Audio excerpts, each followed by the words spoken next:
How does a party with 5 MPs end up dominating the national conversation? Easy, when the media wants them to. We're told the press is impartial, that all parties get a fair shot.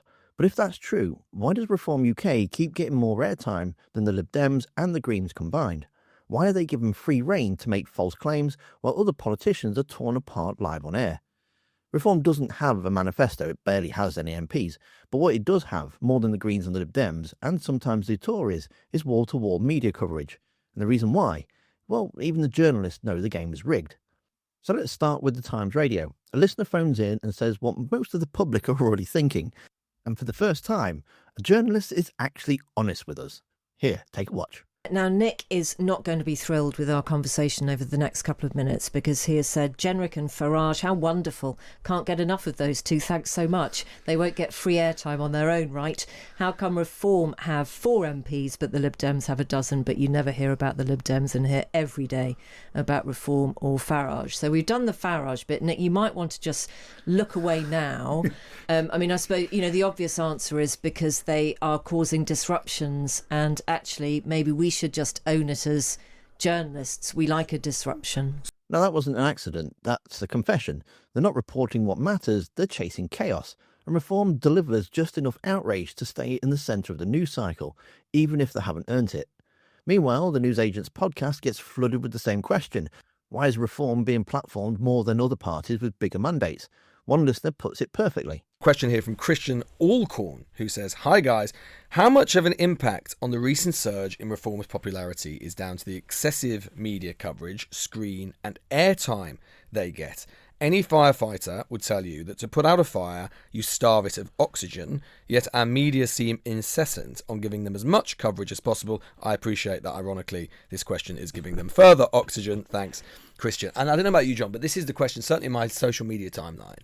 This is basically the question that you get all the time, particularly from, listeners, viewers of a particular kind of political bent, which is, why are you, the media, legitimising Reform in the way that you are? You're the one who have created him. The classic thing that people always say is Nigel Farage has been on Question Time X number of times in the last few decade or whatever it is, and therefore that sort of accounts for his right. Do you get that a lot?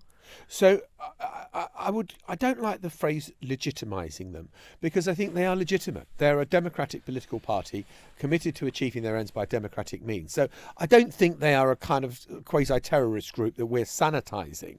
You might not like their politics. And again, the hosts don't deny it. They just sidestep it. They say it's not about legitimising Reform, it's about public interest. But that's a cop-out.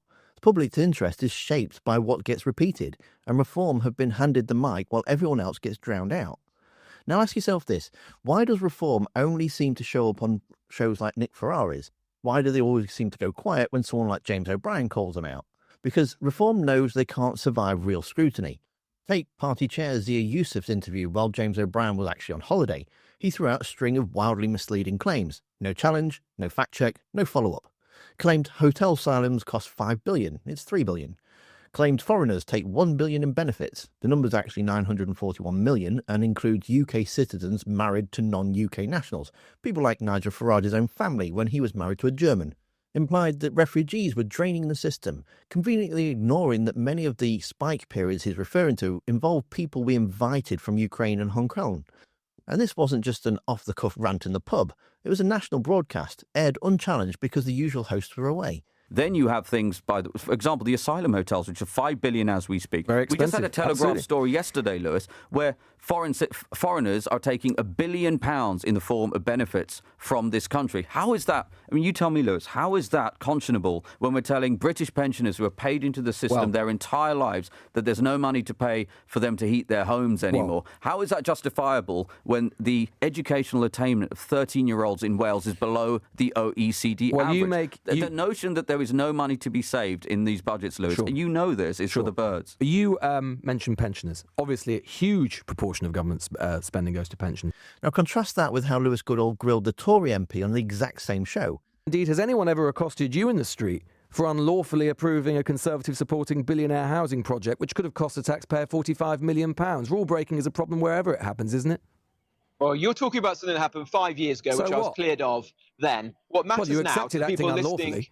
that what happens now to the people, what matters now to the people listening to your program is how we tackle crime, and that is what I'm focused on. And I don't think it's right that you're letting out people on sentences, a third of their sentence. That's pathetic. Were you who equally incensed when Boris Johnson and half of Downing Street were fined for breaking lockdown rules? Did you accost them about it in Downing Street or in the cabinet?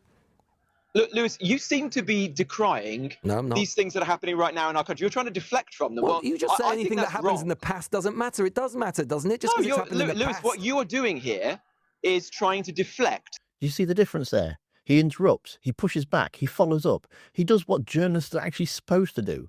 The difference is night and day. Tory ministers get hammered, Reform walk in, say whatever they like, and walk out untouched.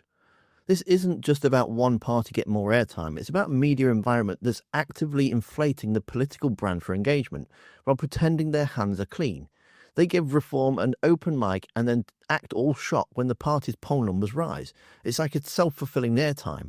And it's not that Reform shouldn't be heard, but if they're going to be treated like a major party, they should be interviewed like one. No more friendly fire, no more PR puff pieces dressed up as journalism. Until that happens, the press isn't reporting the news. They're writing Reform's campaign for them.